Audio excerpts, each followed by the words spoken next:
Kneel Before Blog presents Kneel Before Pod. Hello, and welcome to the Kneel Before Pod interview segment. I'm your host Craig, and I've recently had the chance to chat to actor Julian Black Antelope, who played Chief George in Thunderbird and Adam Creke in The Flash.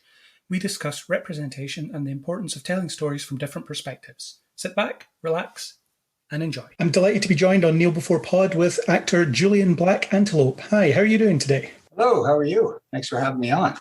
My pleasure. It's a pleasure to have you on. I'm making my way around the Thunderbird production team, cast and crew and directing and so on. It's getting a great insight into different parts of that film. Just to start with, let's go way back to the beginning. So how did you get your start in the industry, in acting and the various other things that you do as well? Because I noticed you do writing, producing and stunts as well. So quite a varied CV you have. I guess I dipped my toe in the film industry back when I was playing music and I was living in Vancouver. And somebody said it'd be a great way to, when you're in town off the road, to, meet some people, make a couple of bucks if you do background. So I did background on a couple of major sets out there. Didn't really pay much attention to it, but it was pretty magical. One of them was Stargate SG-1.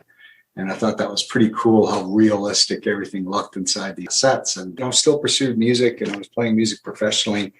And I never really thought to give it another shot until 2004 on Steven Spielberg's Into the West. And that's where I seen an ad. I was like sitting there broke in my apartment. My contract just ended where I was working and I was behind 3 months in rent. And I had a phone number that all I had to do was call it and I could go to the oil fields and make 10 grand a month, or I could call this number and go make $10 an hour doing background on a film set. So I chose the background.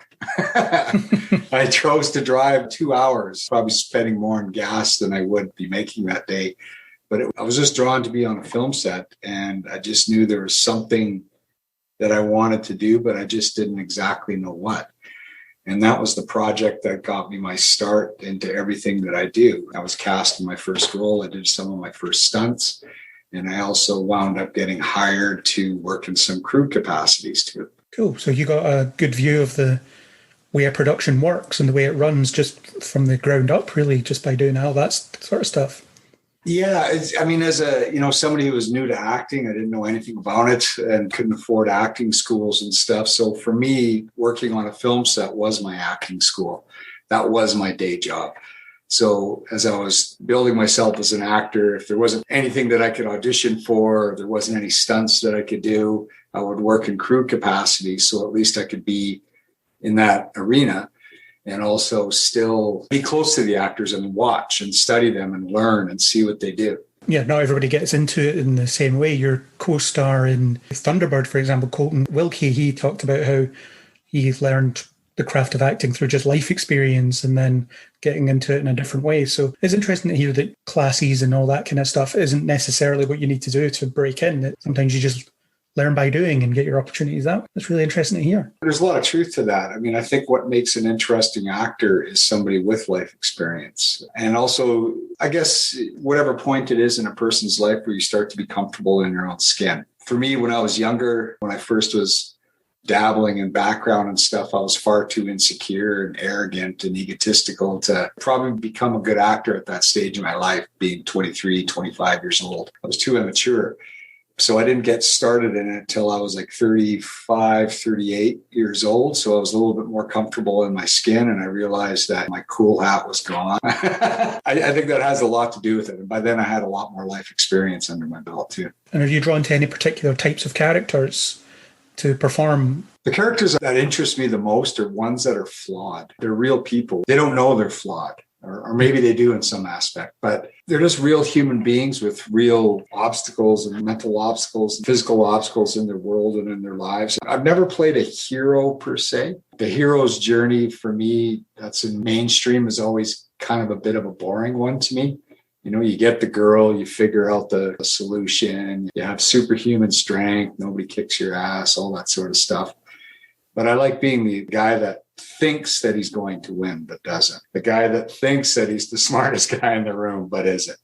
Right? So those are more fun to play, I think. And there's a bit of that in your character in Thunderbird as well. He's very much a product of the place he lives in, at least as I saw it, in terms of all the tension that exists because of the race divide that exists in that setting and so on. So that seems to track with what you've said there. To me, that's who that character was. He was very much almost sick of that tension that existed in the place that he lived. He was. Like, Chief George is a guy that grew up along before he was a chief. In my mind, he probably made a lot of bad mistakes, bad choices. But as he got older, he kind of grew into his own shoes and got maturity, and that's what made him a chief. He's being the change that he wants to see, and he encourages that and will. And part of it, too, is taking ownership for your mistakes. I don't know if you know this, but in any Indigenous culture, in any Indigenous language, there's no word for I'm sorry.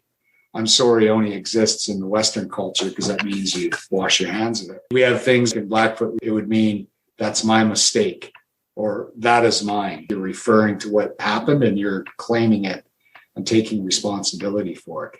And that's what Chief George pushes Will to do. That's a really interesting insight. I didn't know that actually, but it does make sense considering the way the Western world has infringed on other parts of the world historically. It's very well documented, isn't it? And I suppose that's part of what the setting in Thunderbird is all about. Many, many years after that, the consequences of it. But I found it interesting, Colten Wilke, when I spoke to him, talked about how it was the first showcase of certain traditions that had ever been put to film or put in a fictionalized film like that. So was that part of what drew you to the project, just getting to showcase that cultural side of things in a very real way? Yeah, a big draw to the project was the cultural aspect of it. And I have to say the care and integrity that they took around it was exceptional. And it's always good to see. I know when I've worked on projects in the past where somebody's maybe not quite as aware of the cultural accuracy or integrity, I'm not afraid to step over that line and offer a correction. And in this case, they really opened up the door to collaboration with the local band out there. And we were privy to come into one of their longhouses and see some of these dances and ceremonies and traditions that haven't been seen by outsiders for years and years and years and years and years.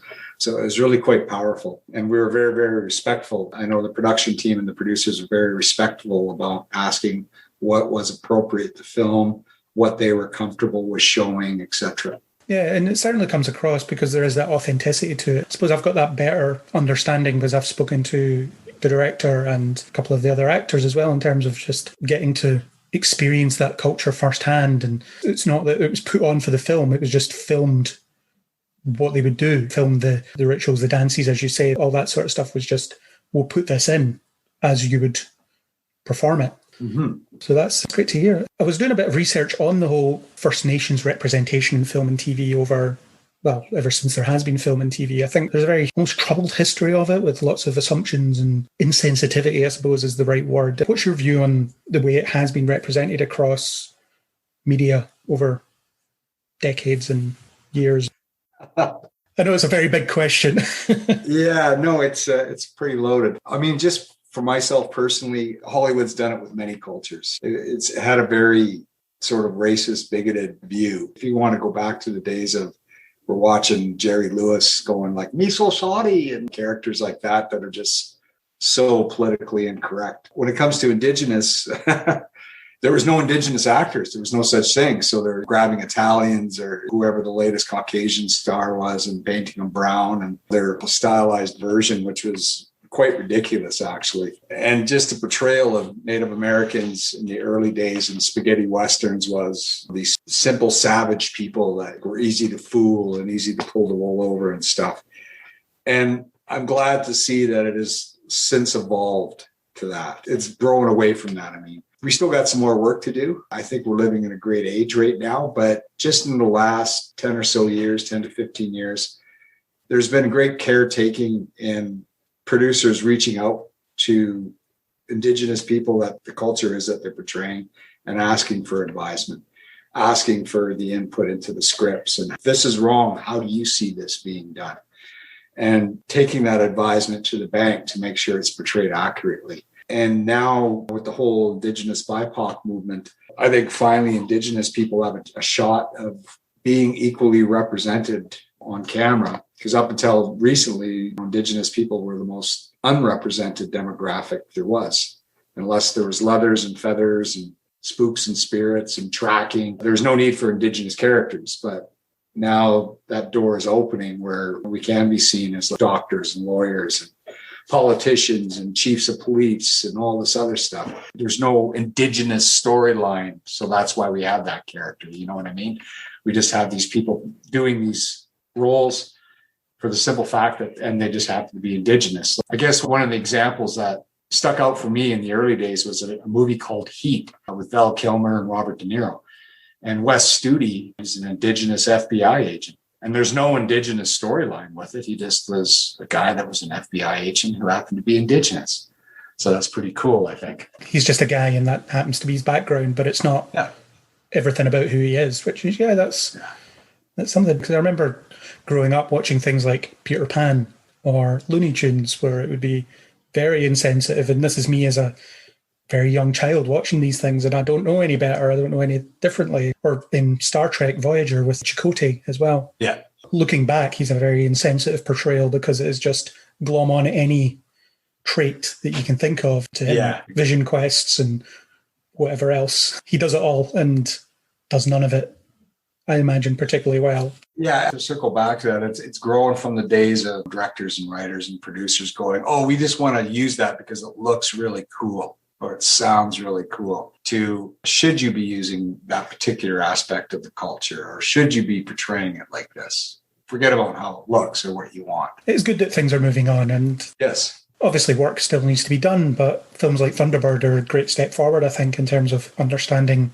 how these things work and how people live and what the realities of everything is. I think that's great stuff. I think that's important because I like to learn about other sides of things in watching things or reading things or being exposed to things. So for me, it's great. Yeah, Thunderbird is a film like that, sort of like an introduction to reconciliation, if you will, even though it's in a fictional setting, because Will is taking responsibility for the misgivings of his own people and their past and taking the burden and responsibility of caring. I just don't want to give away a spoiler for this, I guess, of, doing what he does in the film at the end. So the story is a redemptive one for Will, and he has to learn to cast aside some assumptions and wrong-headed beliefs that he's been holding on to. So that's not a spoiler, I would say. No? Okay, good. I didn't want to ruin anything. That's his arc. It's what the film is, or it's what his part of the film is about. You recently appeared on The Flash, which is a show that I really enjoy. It's a big CW show. I love superhero stuff, as the name of the website will probably attest to. So what was it like working on a big show like The Flash, and in the capacity you did? You only really shared screen time with 2 other actors in your appearance. Yeah, it was a guest star, and it's still open-ended to the character I played, Adam Creke. He spoke directly towards the character that Carmen Moore plays. The other Indigenous actor. Shows like that are always top secret. You're only given the information that you need to know. But it does look like in future seasons that it could open out a little bit more because there's still unfinished business with my character and Carmen Morris. And my character is immortal. So he's got to come back sometime. He's just bad news. But it was a lot of fun, I have to say. Never done a superhero film before. I knew the first AD, he was from Alberta, actually, and a few of the crew that were out there working on Alberta. So it was kind of ironic. But I had a lot of fun working on that show. And were you just segmented off with the actors you were working with, or did you get access to the larger side of the production with the other storyline that was going on?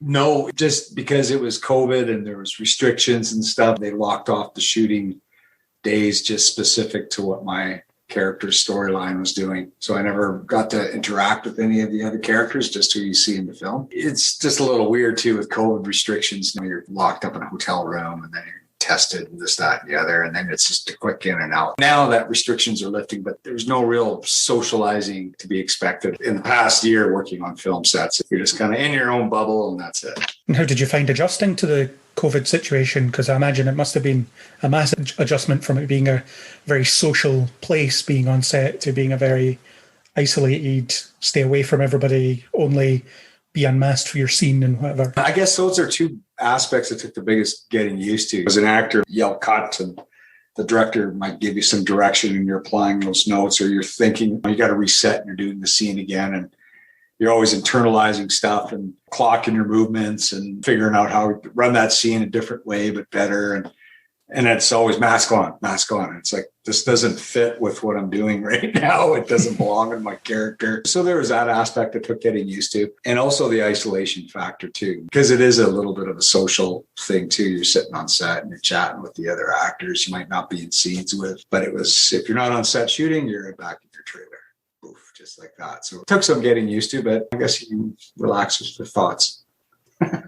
And I imagine it's a small price to pay just to get back to work and get people out there and get doing the things that they want to do again. Very small price to pay. I have to say that we're very fortunate in the film industry that we're one of the few industries that was allowed to keep moving ahead and keep working. I never would have thought in a million years that people in the arts would be the ones that are working during a pandemic. Very, very, very lucky and very fortunate and counting my blessings for sure, because other people working in different industries were not so lucky. Yeah, for sure. And outside of acting, you've turned your hand to writing and producing. So how did you get into those aspects, and what have you found some of the challenges and rewards that you've had from doing that, from getting into that side of things? I guess it goes back to when I was working in crew and building myself as an actor. There wasn't a lot of Indigenous other crew people around that I could see. And I do know Indigenous directors and producers and writers are few and far between. And that was a time when Indigenous characters weren't really front and center unless it was like a Western or some sort of Indigenous themed movie. So I figured the only way to make change is sort of be that change. So if I could sit in the driver's seat, so to speak, in that place of decision-making or power, if you will, that I could make those changes. I could write an Indigenous character out front as a lead performer or whatever it is I wanted to do, and tell these stories that I wanted to tell that very few people had heard about. But, you know, when you're talking to people in passing, they find them so interesting. So that's what got me into it. And I didn't realize till 2016, till I actually started producing, that everything that I was doing in the crew capacities was teaching me everything that I needed to do to produce when I started. So it was kind of a weird thing. So it's just kind of making yourself a bigger voice out there and promoting that side of things and promoting that accuracy in a way. Yeah, and to tell Indigenous stories from an Indigenous perspective, not a Western perspective. And that was a big thing. And also for myself too, is to also to put Blackfoot culture out there in the Blackfoot language, because that's something that was not heard of. It's still new out here on the airways today, so to speak. And stunt performing, what was that like, learning all that, getting to learn how to hurt yourself without hurting yourself and all that good stuff? Well, I didn't take any training to be a stunt performer.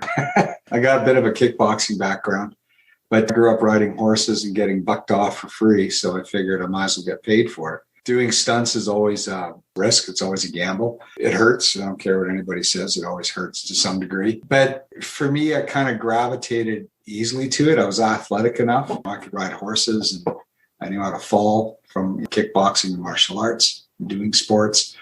But also it was timing. And I think, believe it or not, because of my experience as a musician, as a drummer, you could feel when the timing is right. Like, you know, if somebody's riding by and you're supposed to be running and jump onto a boat or a flat deck or something like that, I could feel when it was the right time to do it, if that makes any sense. And just growing up on a farm and doing lots of stupid stuff as a kid, didn't really realize that maybe that was my stunt training.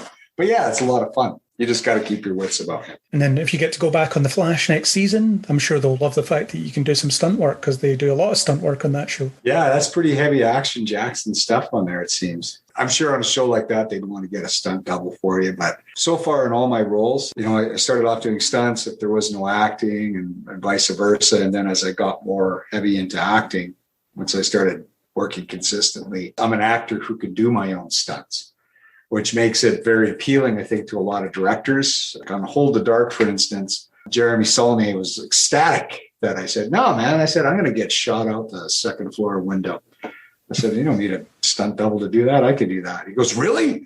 Because he had this great shot that he wanted to do where it's over top of me going down to the ground. So it really opens the door for directors to kind of keep their storyboards where they want it to be when an actor can do his own stunts. I'm up there in age. I'm in my 50s, so So far, I haven't found something that I won't do yet, but I'm sure if I do, that's when I'll say, we'll let the young guy that looks like me do it. For directors, they don't need to shoot away from the face anymore because you can just do it and things like that. Yeah. Creatively cover it up. Yeah. So you're making a TV show called Secret History, The Wild West, which I read a little bit about. It sounds really interesting in terms of, from what you were talking about, getting that different perspective out there, telling those different sorts of stories. So can you talk a bit about putting that show together and what inspired it and where you want it to go, really? The inspiration behind it, it's kind of a torch that I've carried for quite a long time now, probably since 2010, if not a little bit earlier. Growing up, I knew about these Indigenous figures that had these powers from vision questing and that spirits in our culture bestowed upon them. But when I was going to school, I wasn't really taught about anything because I went to school in a small town, in a Western school, not on the reserve. And for instance, learning something about Jerry Pott, he's a tracker for the Northwest Mounted Police. That's what everyone knows about him. And that's about all anyone knows about him. Nobody knows that the fact that he was half Blackfoot, that he identified with the Blackfoot side of himself, that his culture and his family was everything to him. So the inspiration for that show was all these characters that I knew about growing up. I wanted to bring to the screen and also show the real side of the history that is not in the history books, that they don't teach you in school because it isn't very glamorous, I guess, so to speak. So that's what the secret history is. It's the stuff between the lines that really happened that we have to make sure culturally, Western and Indigenous cultures, that we don't make those same mistakes again. And it's not a show that was designed to point blame or throw a rock through somebody's window or something like that. But it's more like to let the door open and let a little fresh air in and get a different perspective than what we're used to being told what happened. Yeah, because there is a lot about who writes history and what perspective that history is written from. And it's all these stories that can never be told because it doesn't match up with the narrative that's been maybe taught in schools or just appearing in documentaries or whatever. There's always hundreds of perspectives, really. So I'm a big fan of that idea of let's tell that other story or let's tell the lesser known story and let's dig into what actually happened at the time and give that fuller picture. I find that really interesting. I do want to see it at some point. I think it sounds great. One of the unique catalysts for the components of it is it's told through the eyes of the trickster. And in our culture, he's called Napi, the old man. We believe the old man, Napi, walked amongst all races of man. He was just known by many different names and looked many different ways. And if you look at a trickster in all mythology and all cultures worldwide, there's a trickster in virtually every culture worldwide. So using this catalyst, he's kind of the person that breaks the fourth wall, fills in information, and also lets the gas off, so to speak, with a little bit of humor every now and then when it's needed for those uncomfortable moments too. So it's kind of a good device. I always believe humor, you attract more flies with honey than you do vinegar, right? And I'm not about something that points blame. It doesn't get people anywhere, I don't think. I think we just need to talk about it and address it and move on positively. Yeah, just talk about it and then people will be willing to listen and then knowledge is shared and that's true. The way it works. Or it's the way it should work. Whether it ends up working like that is a larger debate that we won't have on this in this audio. But yeah, no, it does sound great. I do want to have a look at it at some point when it becomes available in the UK where I am just now, because I like the idea and what you were saying about the trickster figure showing up in every part of culture. I think that's what a lot of people, when they study it, is, oh, look, here's the similarities between this religion or this folklore and this religion, this folklore. And it's just the way that these stories just are almost universal because everybody comes up with their own concept of a similar thing, which is really cool. It kind of unites us in a way. That's the underlying goal of the show for me, is to eventually bring it out. Like we're moving into our second season, which focuses on entirely Indigenous women. That is the goal. It's something that bridges the cultural gap worldwide, because everybody comes from tribes, like in England, in Ireland, in Scotland. When you go back far enough, everyone comes from clans and tribes, and it's the same thing. So really, we're not different. We're not all different at all. We have more similarities than we do differences. And I'd like to see that bridged and opened up and shared. Well, I'm a Mackenzie living in Scotland, so one of the bigger clans was the Mackenzie clan. So yeah, I understand where you're coming from there a little bit. Not that I know an awful lot about my own family history or heritage, but I get it. I do understand the whole tribalism that crops up everywhere, or at least to some extent. I think there's definitely a lot of truth in when you dig into it, people aren't that different, and that's a good thing. Yeah, we in Blackfoot, when we greet a large group of people, or more than one, we say Niksukwa, which means we're all related. Or you say, okay, Niksukwa, hello to all my relations. So we believe that we're all related. And it's kind of like if we could all put aside borders and differences and skin colors and stuff, we'd realize that we're just one people, one planet, one big giant family. Yeah, it's a great sentiment. Really interesting. So project-wise, what have you got coming up that you can talk about? Is there anything major in the pipeline that you can discuss? Obviously, there might be things that you can't. Producing-wise, moving into season 2, which is Secret History Women Warriors. I do have another project on the horizon right after that, a feature film endeavor that I'm going to be doing. As an actor, a couple things in the wash right now. We're seeing when they're going to start up again and be greenlit. But as far as that goes, I just finished a couple major projects here locally. I don't think I can even say what they are yet. Again. But I'll just take whatever comes too. We'll see what comes through the door. I'm always open to that. And then next season on The Flash, they might call you back to cause some mayhem.